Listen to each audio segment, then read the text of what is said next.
지난주에 진짜 바울이 네. 너희는 함께 나를 본받으라 라고 이야기를 했잖아요.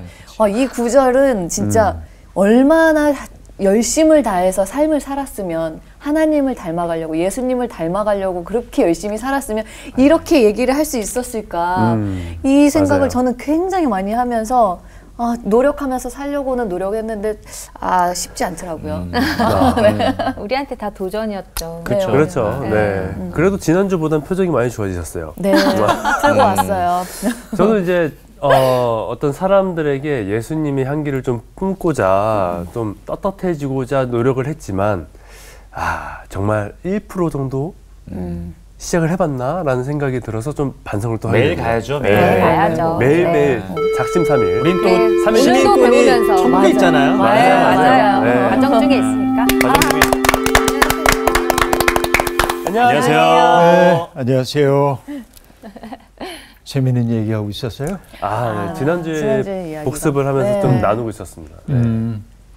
뭐 인상 깊었던 뭐가 있나요? 그러니까 바울처럼 떳떳하게 날 좀 본받으라 하고 싶은데 그게 좀 쉽지 않다. 그 말 보통 어려운 게 아니에요. 네. 내가 아들, 딸에게 네. 나를 좀 본받아 하고 얘기할 수 있으면 얼마나 좋겠습니까만. 하실 수 있을 수 것 난 같습니다. 선생님 정도면 가능하실 것 네, 같은데. 가능하실 것 같습니다. 그렇게 말할 수 있는 사람 많지 않을 것 같아요.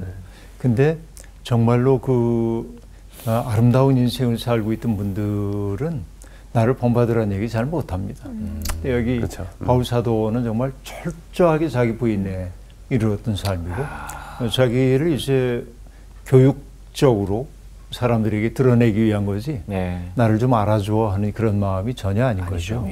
그러니까 이건 일종의 교육적 멘트로 봐야 할 텐데 그러니까 정말 철저히 자기 부정한 사람이 할 수 있는 말이었고 제가 정말 기독교인들이 이건 익히면 좋겠다 싶은 게 뭐냐, 인색함인데 그 인색함은 이제 자린고비 얘기하는 게 아니고 물질적으로 아끼는 것만 얘기하는 게 아니고 남을 인정하지 못하는 마음이 인색함이에요. 어떤 사람이 잘한 것을 보면 참 좋다, 진심으로 얘기해 줄 수 있으면 좋은데 참 좋아 보이네. 온도 차이가 심하시죠. 네. 그런 느낌이 있잖아요.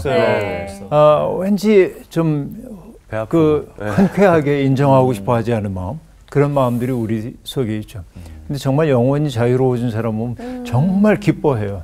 자기 일인 것처럼. 근데 우리는 인색해요. 남이 인정하기를. 네가 재수 좋아서 그랬지. 나도 그 정도 기회 있으면 마음나 자기를 개입시켜요. 어떤 일에. 아무튼 답 그 정도로 하고요. 오늘 수업 빌립보서 14강 같은 마음을 품으라. 오늘 우리가 공부하게 되는 것은 빌립보서의 드디어 마지막 장에 공부하게 되었는데요. 네. 오늘은 4장 1절부터 7절까지 공부를 할 텐데요. 4장 1절부터 읽어보도록 하겠습니다. 같이 시작. 그러므로 나의 사랑하고 사모하는 형제들, 나의 기쁨이요 면류가 아닌 사랑하는 자들아, 이와 같이 주 안에 서라. 여기 4장 1절은 사실은 우리가 성경을 구성한 걸 보더라도 3장과 연결되는 것으로 보입니다. 그죠?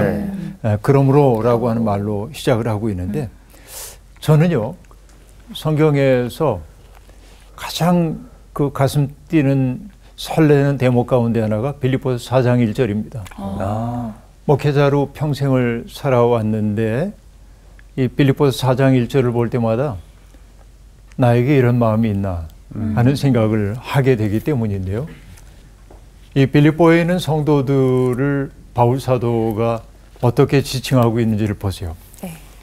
나의 사랑하고 사모하는 형제들, 나의 기쁨이요 면류가 아닌 사랑하는 자라. 여러분, 이 표현이요 정말 기가 막힌, 이게 조금 더 거짓 없는, 위선 없는 자기의 마음의 드러냄이라고 보여지는데, 우리가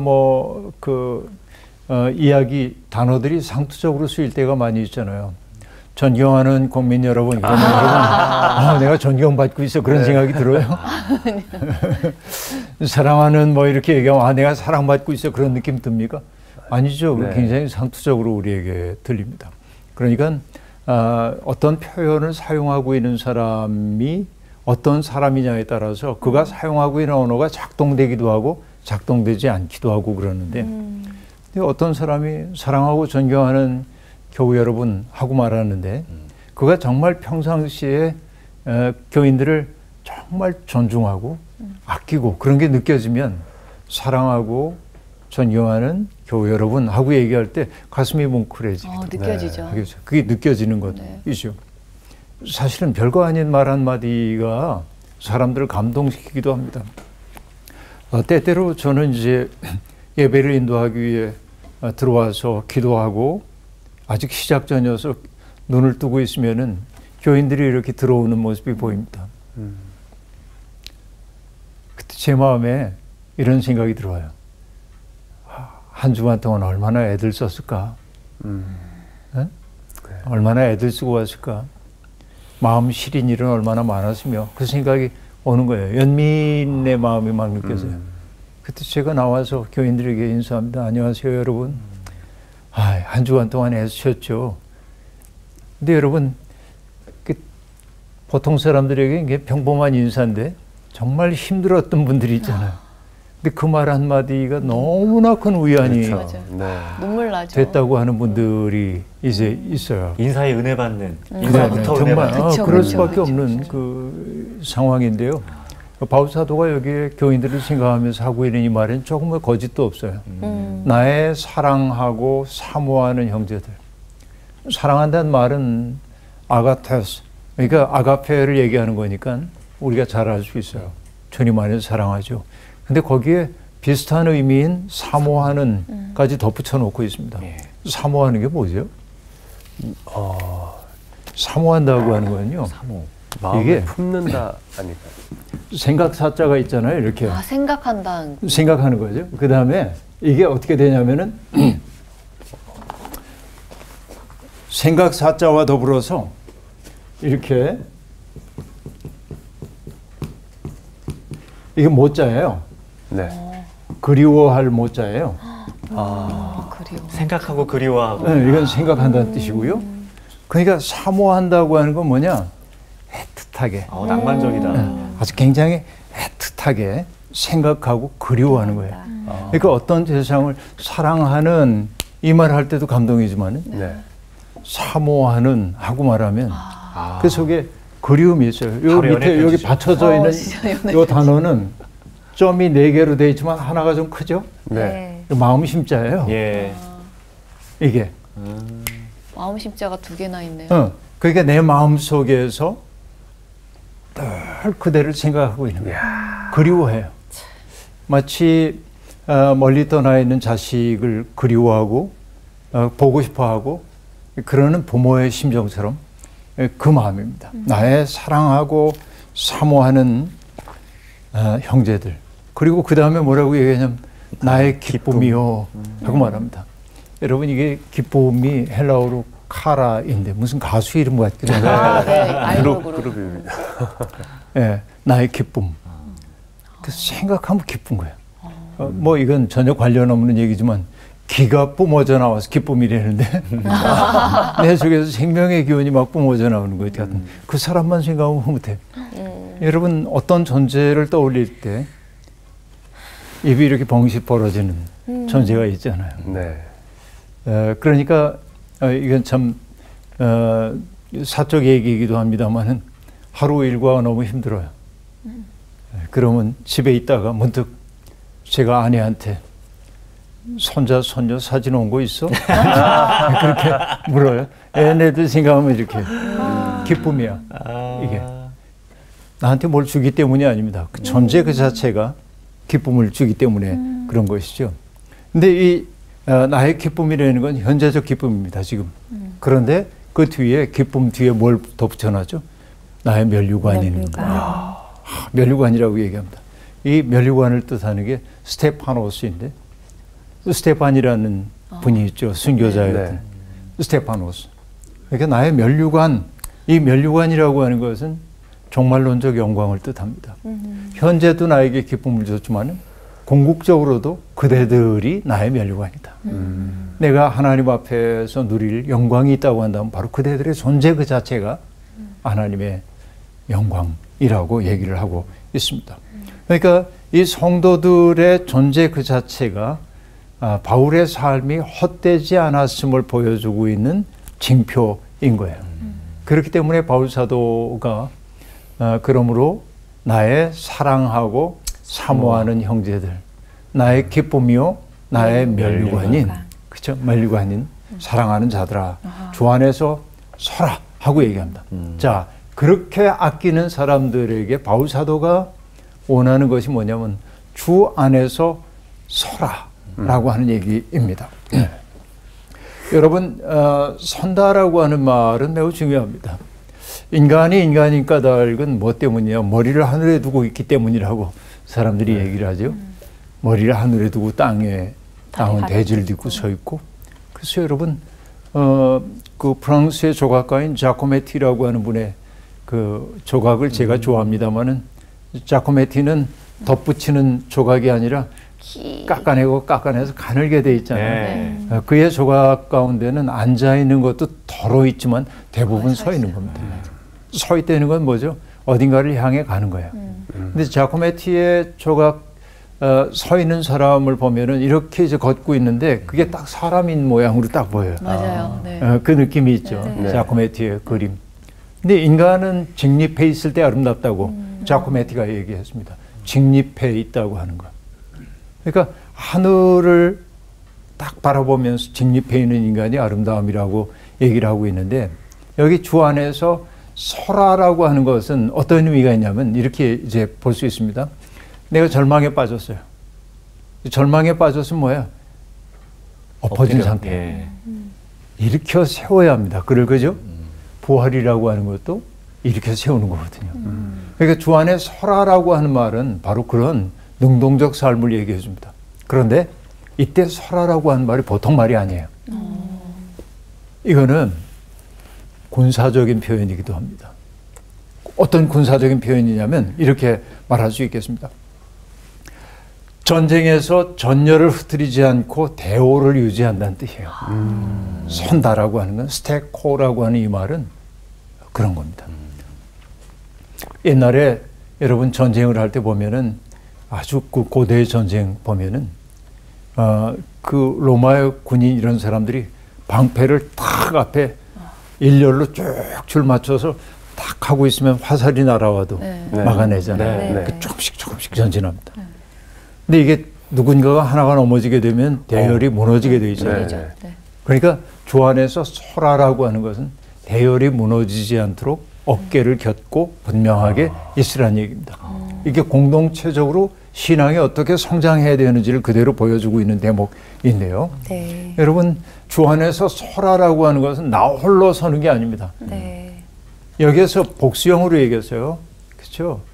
그럼 이러므로 주 안에서 나의 사랑하고 사모하는 형제들아, 그들이 함께 주님 안에서 서야 합니다. 교회는 그런 것이죠. 어떤 분이 얘기를 했습니다. 여기 모닥불이 이렇게 피어져 있어요. 모닥불이. 불이 확 타오르고 있는데요. 잘 타잖아요. 근데 여기서 하나를 빼내가지고 여기다 집어 던져놨어요. 그럼 어떻게 되죠? 꺼지죠. 얘는 금방 꺼지죠. 이건 계속 안 타죠. 얘가 탈 수 있는 건 뭐예요? 다른 불들이 있었기 때문이죠.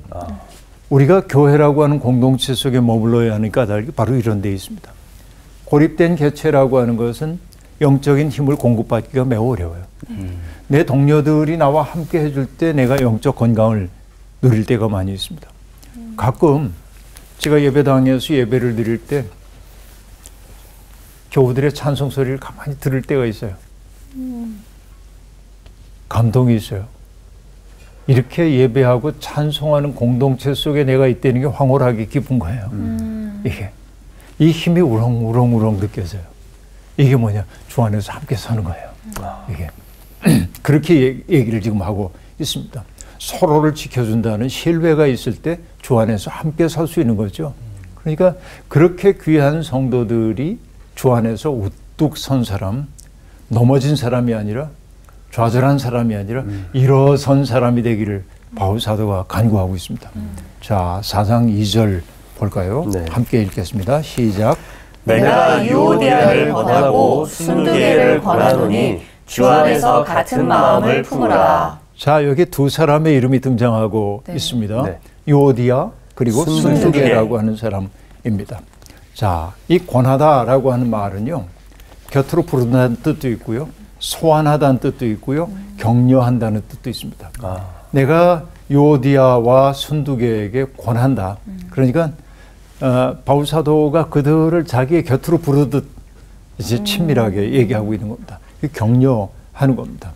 그런데 이 직접적으로 거명된 두 이름, 빌립보에 이 두 사람만 있을 리는 없잖아요. 예. 근데 두 사람의 이름을 딱 거명을 하고 있습니다. 근데 우리가 처음부터 봤지만은 이 빌립보서라고 하는 게 특정한 개인에게 준 편지가 아니고 교회에 보낸 편지잖아요. 네. 그러니까 이 편지는 뭘 하는 거죠? 낭독함으로 모두가 들어요. 여러 사람이. 그러니까 빌립보 교인들이 듣는데 여기에 유오디아와 순두개의 이름이 언급되고 있습니다. 네. 당혹스러울 수도 있고 영광스러울 수도 있습니다. 그렇죠. 그런데 이 내용이 딱 뭐라고 얘기하면 주 안에서 같은 마음을 품으라 이렇게 말합니다. 뭔가 짐작이 좀 되나요? 이 두 사람이 그다지 평화스러운 관계는 아닌 것 같아요. 그렇죠? 주 안에 같은 마음을 품으라. 바로 위에서 주 안에서 서라 그랬거든요. 예. 네. 근데 지금 이 둘은 바로 서지 못하는 것으로 보여요. 그렇죠? 여기에 유오디아라고 하는 이름은 향기롭다라고 하는 뜻이고요. 순두개라는 이름은 뭐 운명과 더불어 이제 그런 그 뜻으로 볼 수 있는데 이건 이름의 뜻이 그렇게 중요한 건 아니고요. 어쨌든 이 두 여인의 이름이 언급된다고 하는 것은 이 두 여인이 빌립보에서 상당히 중요한 역할을 감당하고 있던 사람일 겁니다. 그죠? 네. 분명히 그래요. 어떤 중요한 역할을 감당했어요. 그런데 이 두 여인에게 같은 마음을 품으라라고 말합니다. 바울이 구체적으로 그 둘이 어떤 분쟁 가운데 있는지를 밝히고 있지는 않습니다. 어쩌면 부정적일 수도 있는 그 사람들에 대한 평가의 언어가 하나도 여기 나오지 않지만은 이 주 안에서 같은 마음을 품으라는 말로 볼 때 두 사람이 모종의 경쟁 관계에 있었음을 알 수 있습니다. 뭔가 이제 다투는 일입니다. 여러분, 교회 안에서 이런 사소한 다툼들이 있습니다. 김장 담그는데 우린 그렇게 안 담궈. 방식이 달라요. 뭐 싸워요. 아무것도 아닌데. 근데 이런 일이 누적되면은 서로 싫어지기 시작합니다. 그렇죠. 갈등이 생겨요. 아무것도 아닌 일인데 공동체의 화해를 깨트리는 그런 일들이 많이 있는 것이고요. 바로 이런 경쟁 관계가 만들어내고 있는 부정적인 난맥상이 있었던 것으로 보입니다. 그래서 2장 3, 4절에 이렇게 말합니다. 아무 일에든지 다툼이나 허용으로 하지 말고 오직 겸손한 마음으로 각각 자기보다 남을 낮게 여기고 각각 자기 일을 돌볼 뿐더러 또한 각각 다른 사람의 이 일을 돌보아 나의 기쁨을 충만하게 하라. 바울 사도가 그렇게 말합니다. 어떤 일을 하는데 다툼으로 하거나 허영심으로 하거나 내가 누군데 이런 거 하지 말라는 얘기입니다. 그러니까 유오디아와 순두개는 본질적인 그리스도를 믿는 그 본질에서는 일치를 했는지 모르지만 사소한 문제 때문에 좀 알력 관계에 있었던 것이 아닌가. 일 처리하는 방식 때문에. 사실 양보할 수도 있는 사소한 차이 때문에 큰 간극을 만들 수도 있는 것이죠. 그게 바울 사도가 얘기합니다. 그 자아를 좀 내려놓고 그리스도 중심으로 사고를 하게 되면 꼭 내 방식 꼭 고집해야 할 이유가 하나도 없는 것이잖아요. 어떻게 보면. 그렇죠. 그 얘기를 지금 하고 있는 것입니다. 혹시 여러분 아디아포라라고 한 말 들어보셨습니까? 아디아포라. 아디아포라. 이 아디아포라라고 하는 말은요, 스토아 철학의 용어인데요. 아디아포라, 아디아포라. 이렇게 얘기하고 있는데 그 스토아 철학의 용어인데요. 선도 악도 아닌 거, 요구되거나 금지되지 않은 거, 대수롭지 않은 거, 이런 게 이제 아디아포라예요. 근데 교회 전통 속에서도 이 단어가 활용되기도 합니다. 때때로 예수 그리스도가 주님이심을 부인한다, 이거 여러분 받아들일 수 있습니까? 안 됩니다. 누군가가 이걸 훼손하면 안 돼요. 이건 지켜내야 돼요, 반드시. 그렇죠? 그런데 여러분, 피아노를 이 자리에 놓는 것과 여기에 놓는 것은 사람마다 입장이 조금 다를 수 있죠. 네. 이게 본질적인 문제예요? 아니요. 아니잖아요. 네. 근데 이거 가지고 싸워. 교회 분쟁이 일어나는 거야. 아디아포라적인 것이에요. 그렇죠? 예배 드릴 때 복장 얘기, 누군가가, 여러분 어떤 사람이 단정하게 입고 왔어요. 그런데 어떤 사람이 시비 겁니다. 왜 넥타이를 안 맨 거야? 예배를 소홀히 하는 거야. 이런 거 가지고 맨날 다툽니다. 그렇죠? 너무 시험. 네. 예배 순서를 드리는데 왜 이거 먼저 하는 거야? 이건 안 하고. 이런 게 아디아포라예요. 어떻게 보면. 아디아포라. 중요하지 않은 것 같은데요. 중요하지 않은 건데 여기에 목숨 거는 사람들이 있단 말이에요. 야, 힘들다. 7죄종 아닌가요? 정말 그래요. 이거는 이런 문제는 비일비재해요. 교회마다. 그러니까 정말 우리가 지켜야 하는 것은 반드시 지켜야 합니다. 어떤 경우에도 양보할 수 없어요. 네. 여러분, 진리 그 자체를 양보하면 안 되잖아요. 네. 우리는 그건 굳건하게 붙들어야 합니다. 그러나 그거 아닌 거는 다 오케이. 굳이 분쟁해야 될 이유가 없잖아요. 그냥 해봐요. 그 잘 안 됐어요. 아, 그렇게 됐군요. 그럼 이 방법으로 해볼까요? 이래도 되잖아요. 그렇죠. 이 사소한 문제 때문에 속되게 얘기하면 목숨 거는 분들이잖아요. 그러니까 여러분, 이런 거 가지고 다툴 이유가 없는데요. 바울사도도 안타까웠던 것 같아요. 이게 이런 일로 다투면 안 되는데, 요디아와 순두개가 약간 그런 모습을 보여줬던 것처럼 보입니다. 그래서 그 두 여인을 바울사도가 뭐냐면, 당신들은 교회의 일치와 화평을 깨뜨렸으니까는 징계하겠소, 이렇게 말을 안 합니다. 네. 그들이 참 귀한 역할을 하는 거 인정해줘요. 그리고 그들이 상처받지 않고 일어설 수 있도록 돕고 싶어 합니다. 4장 3절을 볼까요? 같이 한번 읽어보시죠. 시작. 또 참으로 나와 멍에를 같이 한 내게 구하노니 복음에 나와 함께 힘쓰던 저 여인들을 돕고 또한 클레멘드와 그 외의 나의 동역자들을 도우라. 그 이름들이 생명책에 있느니라. 네, 여기 이제 새 번역은 이 대목을 그렇습니다. 나의 진정한 동지요. 그러면서 그대에게 부탁합니다 하고 이 여인들을 도와주십시오. 이 두 여인이 지금 교회에 약간의 문제를 일으켰기 때문에 미워하지도 말고 내치지도 말고 오히려 그들을 잘 돌봐달라고 얘기하면서 바울사도가 칭찬합니다. 복음에 나와 함께 힘쓰던 저 여인들이라고 말합니다. 그러니까 그 여인들이 얼마나 귀한 역할을 했는지에 대한 얘기를 같이 하고 있는데, 여기에서 나와 멍에를 함께한 내게 구하노니 하고 말합니다. 자, 멍에를 함께 했다고 하는 이 얘기는 뭐냐면 영어로는 yoke fellow라고 얘기하는데, yoke가 멍에를 뜻하는 것인데, 그러니까 결혼, 관계, 일, 공부, 사업 등으로 묶여진 사람들을 일컫는 말이 yoke fellow입니다. 이것을 다른 말로 얘기하면 동역자, 동역자라는 말이 그런 말입니다. 네. 그러니까 우리가 누군가가 나의 동역자가 되었다고 얘기할 때 그 동역이라고 하는 말은 멍에를 함께 맺는 뜻입니다.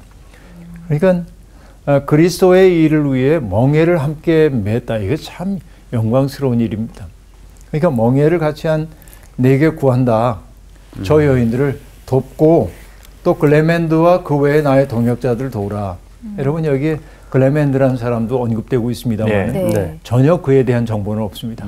그렇죠? 그러니까 그 사람들을 도우라라고 하는 말은 뭐냐면, 복음 전하는 일에 애쓴 사람들이 사소한 문제 때문에 갈라서지 않도록 도와주라는 얘기입니다. 네. 그들이 일치하고 화해할 수 있도록 도와주라고 얘기를 하고 있고요. 바울 사도가 아주 긍정적인 얘기를 합니다.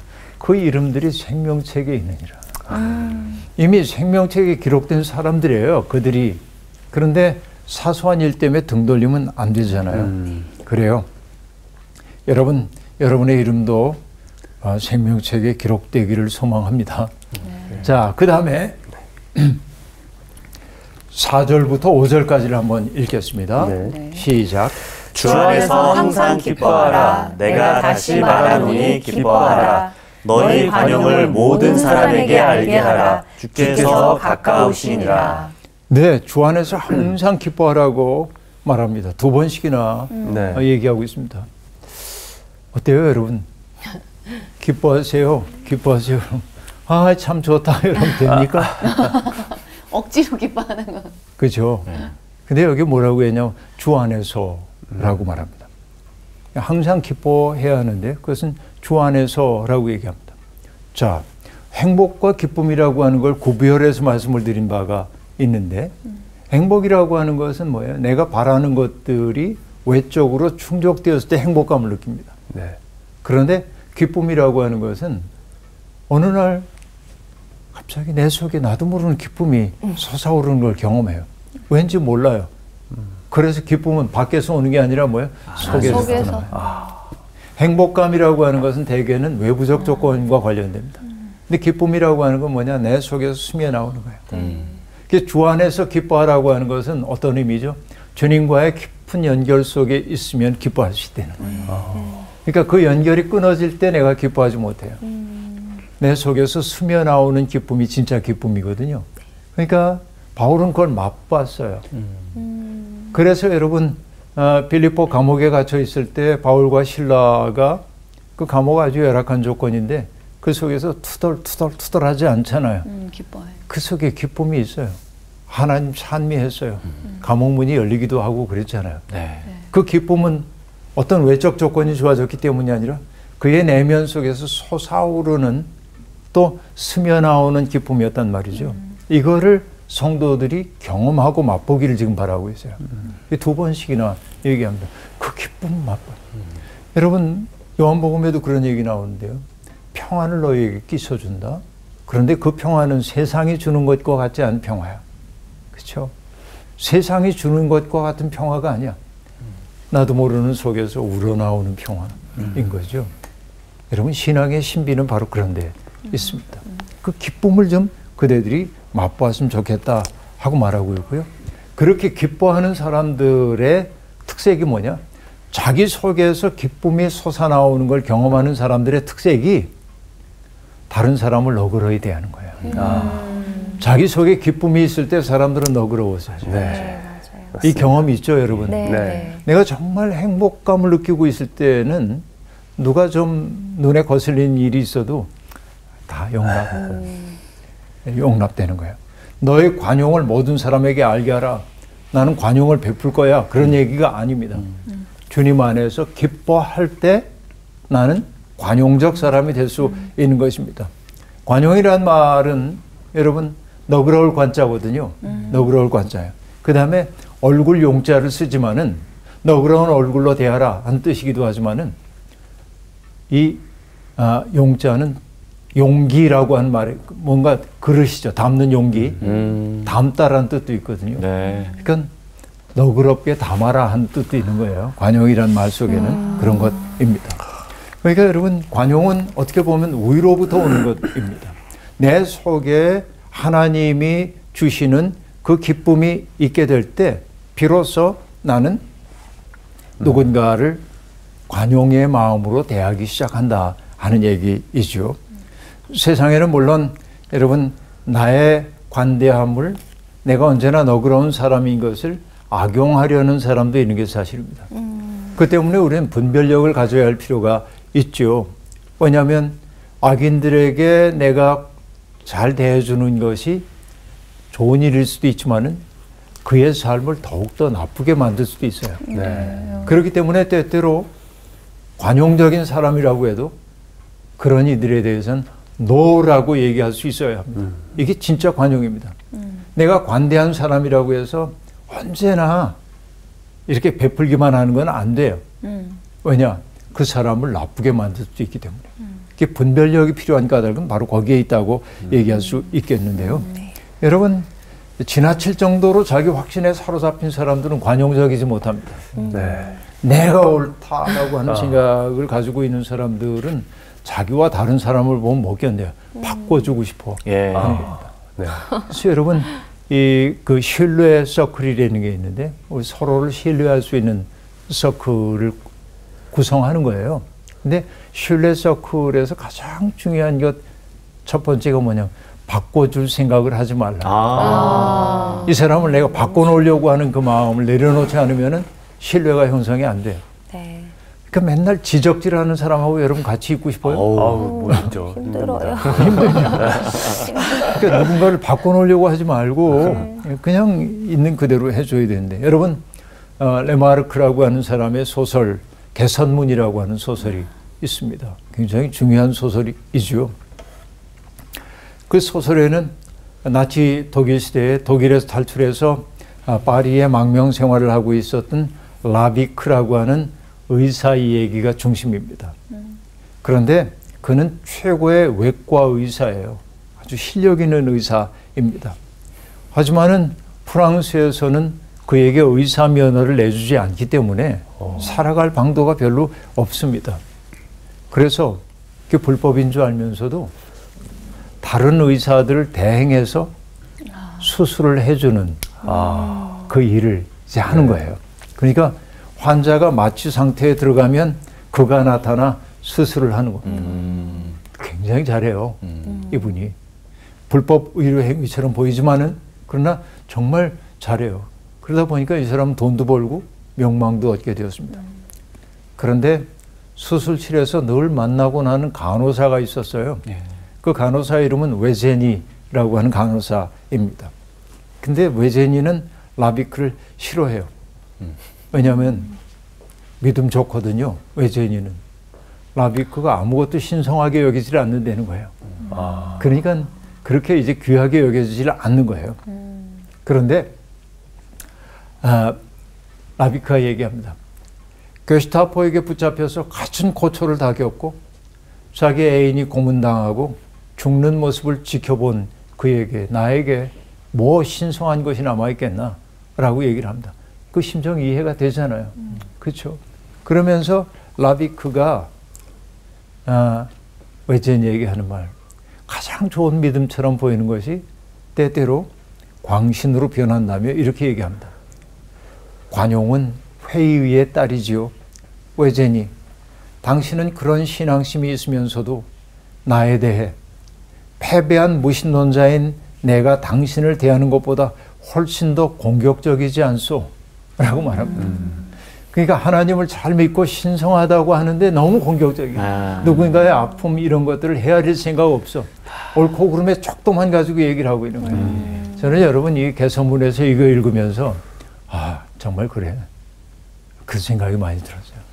그러니까 이 관용하다고 하는 것은 뭐냐면은 아까도 얘기했지만 용은 얼굴 용자이기도 하지만은 담는다라고 한 뜻이니까 누군가를 담아내는 것. 예수님도 말씀하셨잖아요. 남의 눈에서 티끌을 빼주겠다고 하는 자야.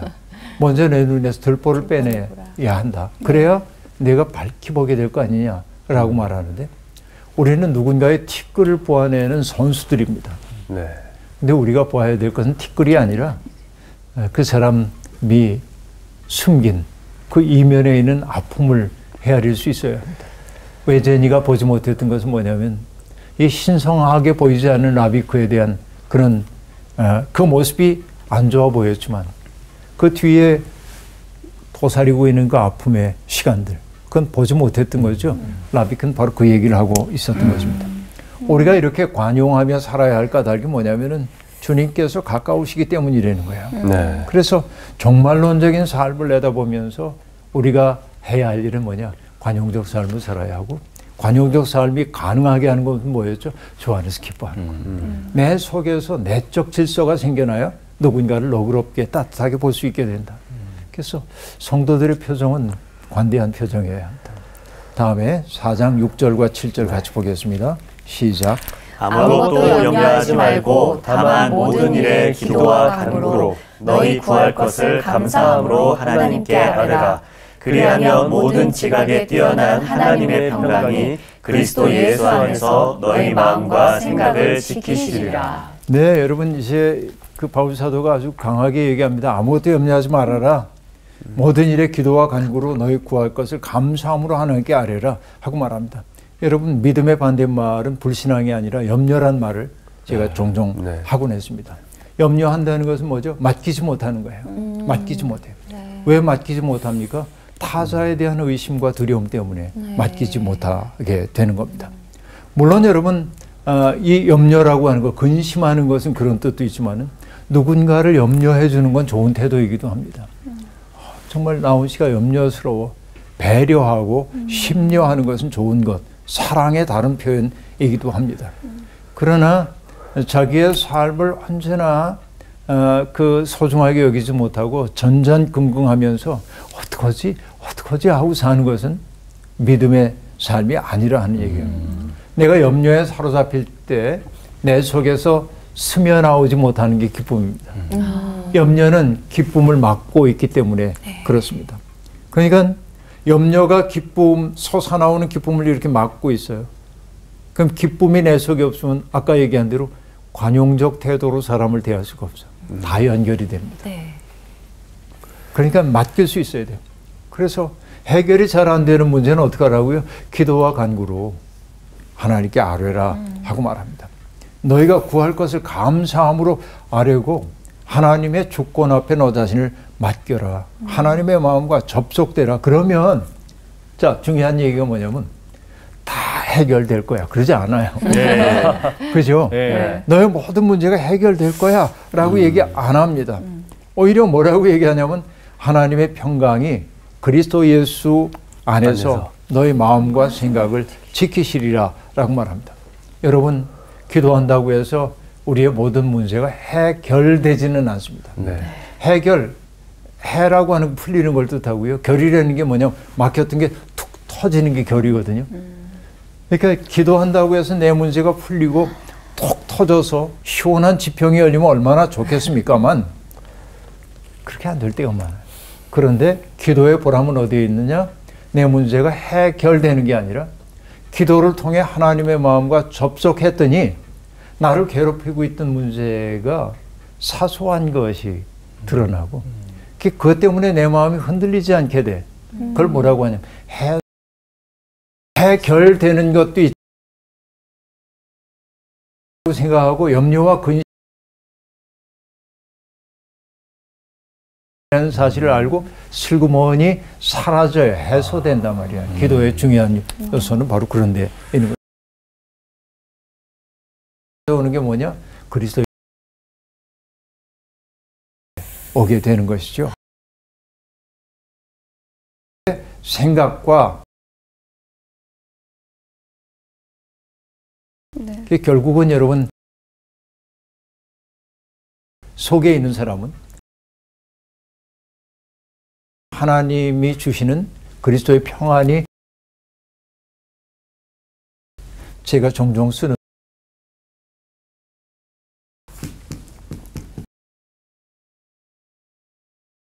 밸라스트라고 하는 거. 배가 무게중심이 위로 올라가면 넘어지기 쉬우니까 모래나 물 같은 걸 채워서 무게중심을 아래로 낮추죠. 성도들은 바닥짐이 있는 사람이어야 합니다. 감정적 파고 속에서도 그렇게 흔들리지 않은 사람이 돼요. 어떨 때 주님이 주시는 기쁨이 내 속에 있을 때 하나님에 대한 신뢰가 내 속에 있을 때 나는 흔들리지 않고 평안을 누릴 수 있고 남을 관대하게 대할 수 있는 거죠. 우리는 그런 삶으로 초대를 받았고요. 그렇게 사는 사람들이 바울이 얘기하는 기쁨이고 멜리완인 사람들입니다. 우리가 그렇게 변화될 수 있길 바랍니다. 고맙습니다. 감사합니다.